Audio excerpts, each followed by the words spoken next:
Hello everyone, welcome back to channel Mostly Gaming here, and today we'll be taking a look at each garrison, each meta garrison that I actually seen in KVK Season of Conquest, and actually review them with a special meta that I actually made, which is this Pentagon right here. So the reason why I'm using this Pentagon is simple, is because I think I was trying to find a way to better visualize how each garrison each march is actually supposed to be doing, and I thought, what is a better way to do it without using some geometry? So this is basically how I'm actually showing you off in terms of how I think each aspect of garrison should be visualized.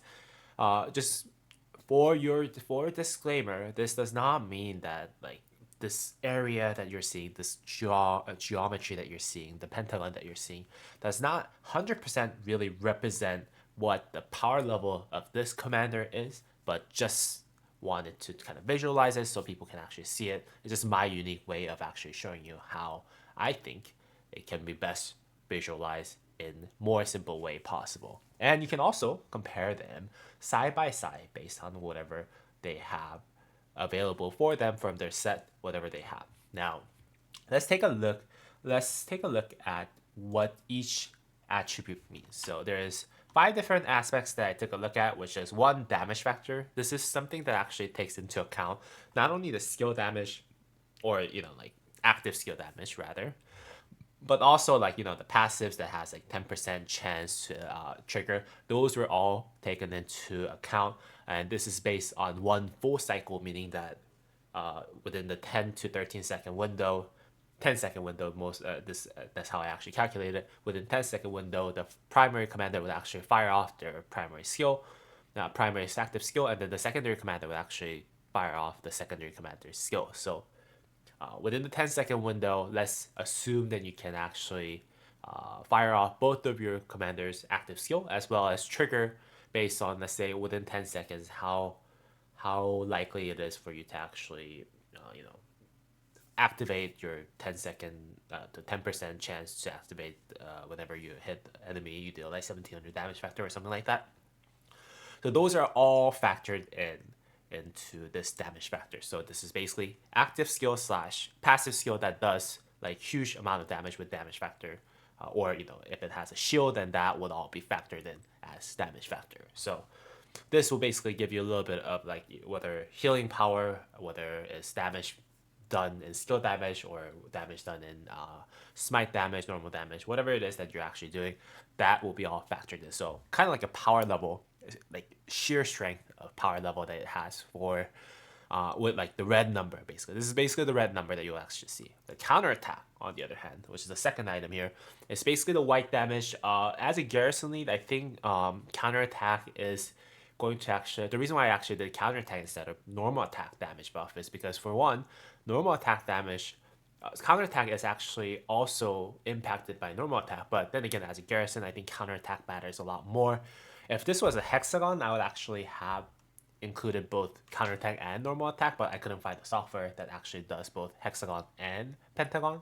So counterattack will be basically the measure that I'm using for how much white damage this commander does, and vice versa. So that's what this is. Now I have 2 skill damage reduction and normal damage reduction. One for skill damage reduction. For example, if this commander has like a skill that says 15%, it takes 15% less skill damage. That's basically factored in. For someone like Eleanor, who has like I think who has a 10% chance, after using active skill for the next 3 seconds, it will take 10% less skill damage.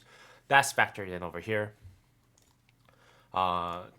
Just in terms of like how many seconds it would actually take the skill damage up. And then normal damage reduction is basically what this does. So normal damage reduction is basically simple. If it's taking all damage, then it will be factored into skill damage and normal damage reduction. If on top of that, if it's taking less normal damage, this is what this will be actually factored in as. So pretty interesting, I think. Something for us to take a look at later down the road. Now, total buff and damage. So this is the total buff in terms of damage. So this is standardized damage because a lot of commanders would have different buffs, including attack, defense, and health. And those are all converted to damage. Now, on top of that, if it has all damage, then that would all get factored in. And if it has like a chance for all damage based on 10-second cycle window, I'll actually convert that into all damage. And this stat conversion is actually done through a table that I actually got from this link right here from, I think, Daver. That's what his name is. So shout out to Daver who actually put this list together.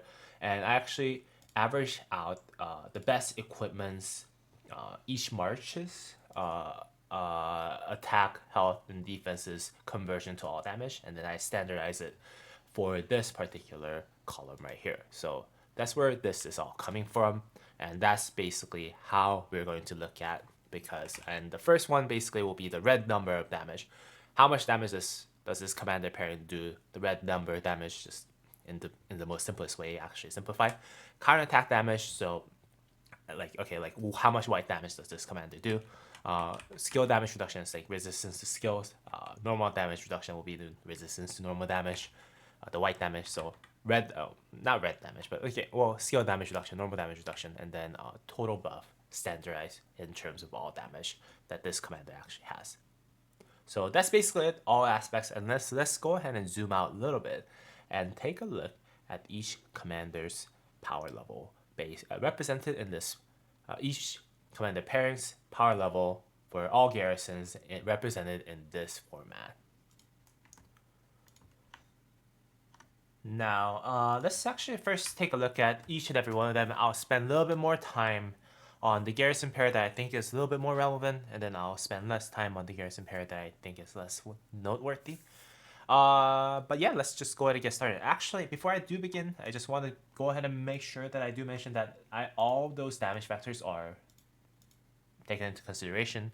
Like counterattack damage, for example, if you look at like Attila, it has like a bunch of different scenarios, and this is all in average in terms of damage factor, counterattack damage, and so forth. So all of them are actually calculated in average. If it's like, let's say, going to last for 3 seconds, but then again it has 10-second cooldown, then that will all be kind of averaged out and so forth and added back into either damage factor or counterattack and so forth. So for slot number 1, we have Eleanor Hera. This is my current garrison. It does have a massive damage factor because it combines Eleanor, who actually has 2300 damage factor, and also has 10-second 10% chance whenever she's doing a basic attack or she's hit by a basic attack. Now had 10% chance to trigger 2300 damage factor with 10-second cooldown, which actually basically will be same as activating every other skill cycle. So that's why 10-second divided by 20 seconds and so forth.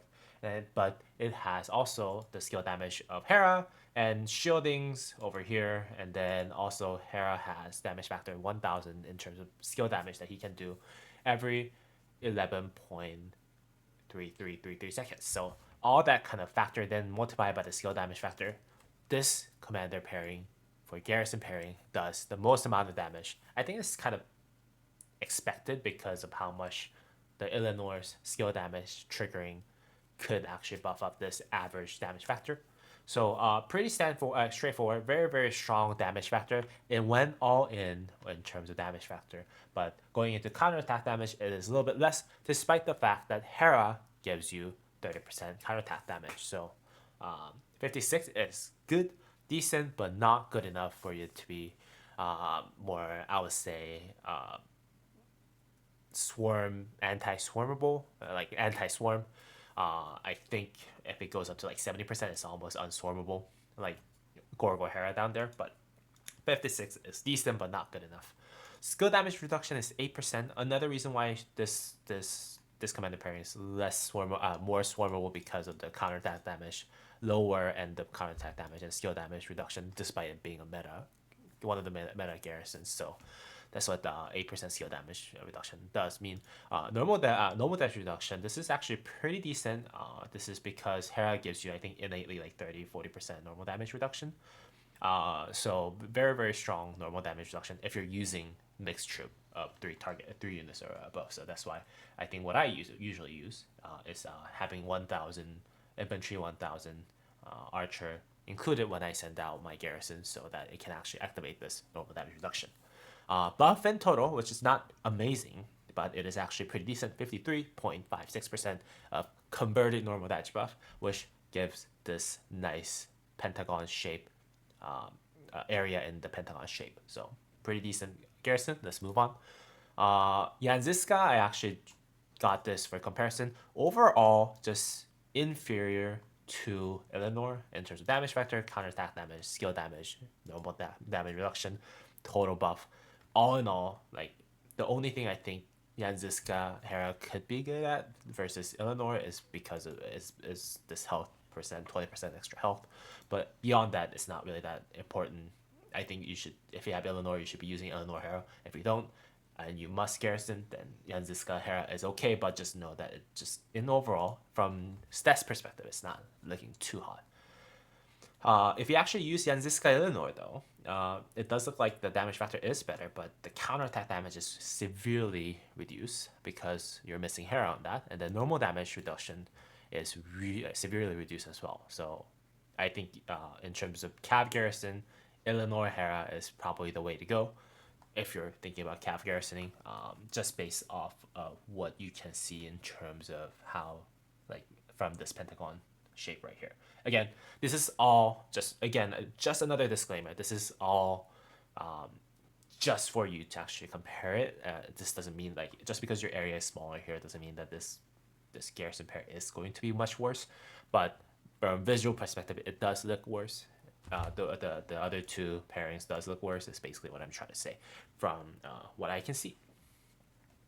All right, well, let's just go ahead and go down the list, and let's talk about Gorgo Hera. Now, Gorgo Hera is probably the most meta garrison commander pairing in the game at the moment. And the reason for this is, I think, pretty straightforward. Is because it has a very good balance. It not only has a very good balance of damage factor and counterattack,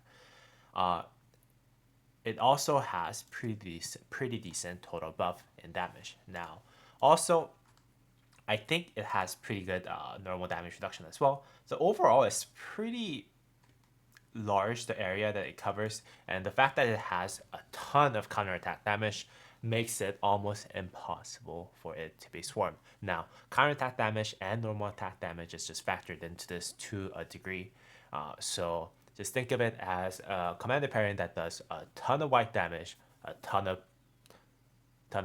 red damage, and it will basically make swarmers suffer greatly with this massive counterattack damage. And on top of that, it also has 30% normal damage reduction. Skill damage reduction is pretty low, which is kind of disappointing. But I think there is a way for you to actually cover that in the talent tree. So overall, very balanced. One of the reasons why I think a lot of people actually use it, because having high damage factor will allow you to punish the rally and whatever you're actually fighting against, and also having high counterattack damage would actually allow you to survive or punish the swarmers quite effectively. So I think it's pretty decent in terms of area. It is comparable to Eleanor Hera, although I think having more balance works better in Garrison, because that will mean that it will just be more universally ready for any kind of scenario. So Eleanor Hera will be actually more usable in a 1v1 or 2v1 versus a rally scenario, whereas having a massive counterattack damage, actually the highest counterattack damage of all garrisons, allow Gorgo Hera to be, and this is average counterattack damage, so if it has a buff for 3 seconds, at times that counterattack damage could go up to 100, 120, 130% after using active skills, or having smite damage dealt and so forth. So this could go up quite massively, and then that's why I think this garrison has been the meta for the last however year or so since Gorgo came out, or this garrison pairing came out. Now, what did surprise me was this commander pairing right here, which is Attila Gorgo. And what surprised me about this was I thought this pairing would have a lot larger area in this pentagon. I think this is, again, kind of an error that occurs just because of the fact that I'm trying to visualize it in average. But Attila's like a lot of Attila's skill is like, oh, like after using active skill for the next 3 seconds, you're gonna have 30% more counterattack damage. If you're auto attacking, you have 25% chance to do 50% more damage. You have 25% chance to do 100% more damage with cooldown of 8 seconds, 10 seconds, or whatever. So all those seconds, like duration based buffs, actually in average will not work as much as, let's say, straight up 30% normal damage buff, like something like that. So that's why I think this is pretty low in terms of damage factor, and also the counterattack damage factor, just because of those like things that are going to only be active for like 30% of the time. Will actually have lower impact than straight up like 10%, 20% normal damage buff. With that said, this is pretty impressive in a different direction because Attila's active skill actually does not have any damage factor. So this 5200 damage factor is actually coming from a Gorgo's single skill damage alone. So this is the active skill damage factor of Gorgo's attack alone and one time only. So I think this commander pairing will give you the largest red number that you'll ever see on the field. Contrary to, let's say, what you see on something like Eleanor, who will do 2300 damage factor, even if you multiply it by all damage buff and skill damage buff, at the end of the day you will see like 2300 go up to like 3000 at max. But with Gorgo, combined with Attila, you will see like 5000 damage factor multiplied by whatever you have, and that will be massive. But in average, I think this does look worse than Gorgo Hera. And unfortunately, I don't have Arch Formation built to the level that I can actually use it for Garrison. So I don't really know how this pairing does. Also, ever since I built Attila, I haven't been to an artifact KVK. So this is something that I personally haven't tried, but I theoretically thought this was probably the best Garrison that this game actually has. But in terms of the visualization, it is actually tough to see that. Again, this visualization does not really represent every aspect of these pairings in real life Garrison scenarios, but this is basically what I can see. And from this visualization, I think Gorgo Hera does look better. But if you have used both of the pairings, please let me know in the down comment below how they actually perform. Although this 21% skill damage reduction is huge uptake that it actually has when you're actually comparing it to, let's say, Gorgo Hera, because throughout skill sets that you the talent tree, you can actually also get like 12% additional skill damage reduction, and other things that you can actually use from armaments will actually get this much this skill damage that this commander pairing does take down to pretty significant amount. What is actually surprising though is the normal damage reduction is actually 0, which is actually something that I'm surprised about myself. But because I thought this commander pairing was pretty unswarmable. But if it does get down to it, I think it will just, the reason why people are thinking that is because it does punish so hard with the counterattack damage of 71% in average that it actually looks unswarmable. But if it does get swarmed down by normal attack damage or like smite damage factor base commanders, I think this, from whatever I'm seeing on this screen right here, is somewhat swarmable at the end of the day. The buff is actually really decent, 56.88%. One thing that I do want to also point out is that those two pairings are actually Arch Formation, meaning that any normal damage buff you can actually acquire from Arch Formation, let's say 8% normal damage buff, from getting the fourth slot of that armament, will actually go straight into buffing both damage factor and counterattack damage factor. Whereas, let's say if you're getting 10% skill damage buff from Eleanor from Wedge, like I have one for the special description, this will only impact not only only impact the damage factor and not impact the counterattack damage factor, but and also it will only impact the non-shielding aspect of this buff. So the buff impact that normal damage buff has on those commanders will be a lot more from armaments. Perhaps that's why those two commander pairings are considered one of the best commander pairings to use in the game at the moment.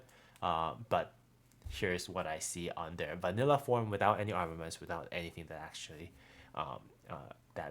beyond commander actually provides. Is basically looking like visually.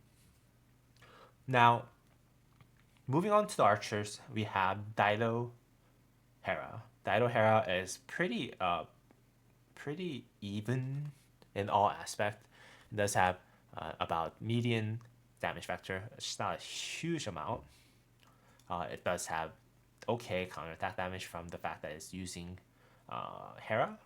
Skill damage reduction, normal damage reduction, but it does have pretty big total buff with 61.76% of total buff with stats. So this is more of a commander pairing that actually will dominate with stat buff that it actually has. Unfortunately though, I think having low counterattack damage does allow this commander pairing to be more swarmable, in my opinion, because it doesn't punish as hard as other commander pairings, garrison pairings that we actually have here. But if you move on to Choyoung and Hera though, Choyoung and Hera is actually, this actually caught me off guard by surprise. It has a pretty decent damage factor. It's higher than that of Gorgo Hera. But then again, I think it's mainly because of the fact that Choyoung has 45% healing damage buff that also increases the true damage that this commander does on top of healing that it does. So that was very, very interesting to have such a high amount. But also high counterattack damage, because Choyoung has a pretty high counterattack damage and Hera has pretty high counterattack damage. Those two combined will just give you massive, massive buff in counterattack damage, almost close to that of Attila Gorgo.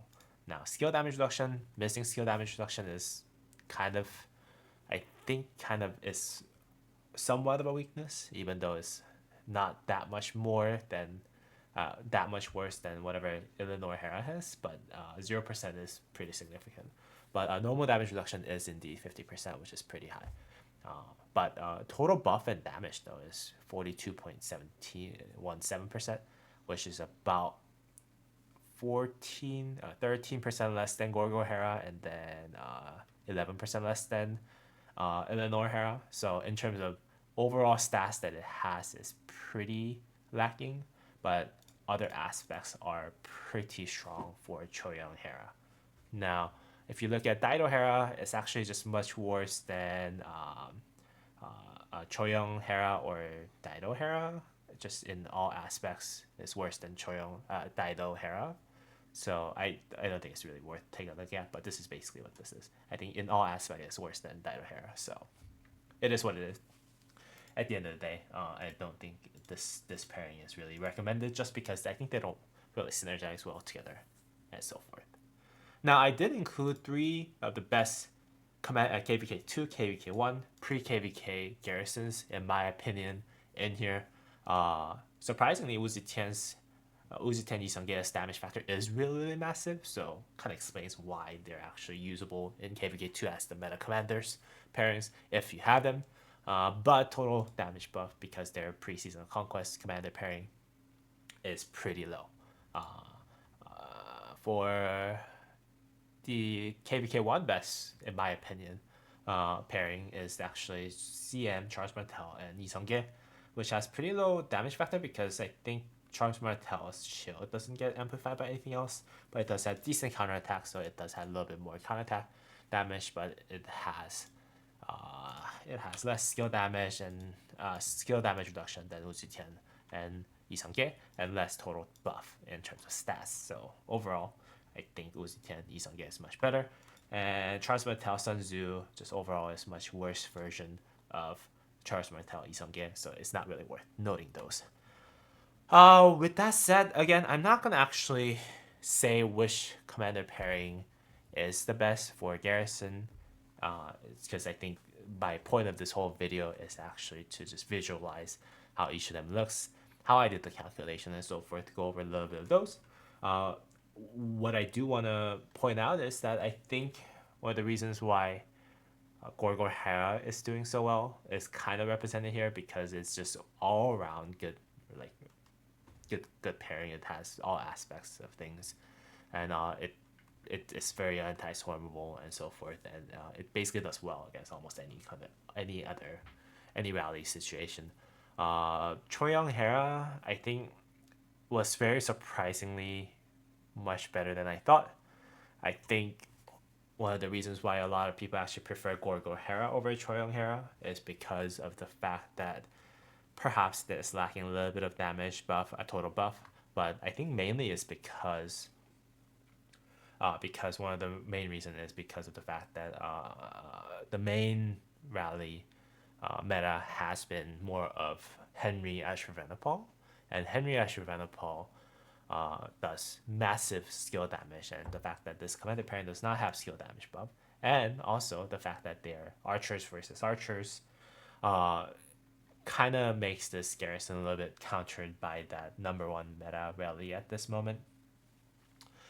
If it's actually facing against any infantry or smite damage base, normal damage, smite damage base pairing, I think this commander pairing will do well, as it does have the highest normal damage reduction in any meta garrison pairings that we took a look at. So this is more like countering specific comp than anything else.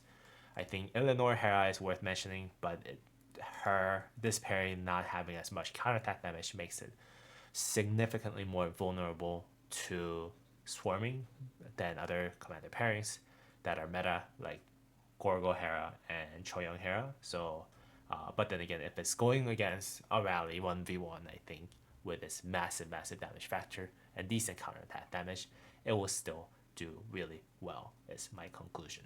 So I hope you guys actually enjoyed this video. If you did, please go ahead and subscribe to the channel so you can look at more, you can follow for more contents like this. And also at the same time, if you have any questions, comments about this video, please go ahead and drop it down in the comment down below. And please give me a thumbs up for this video as well if you would like, and that will help me get going on the day. Now, I hope this was really helpful for everyone who's watching this video. If you did, please let me know, and I'll see you all on the next video.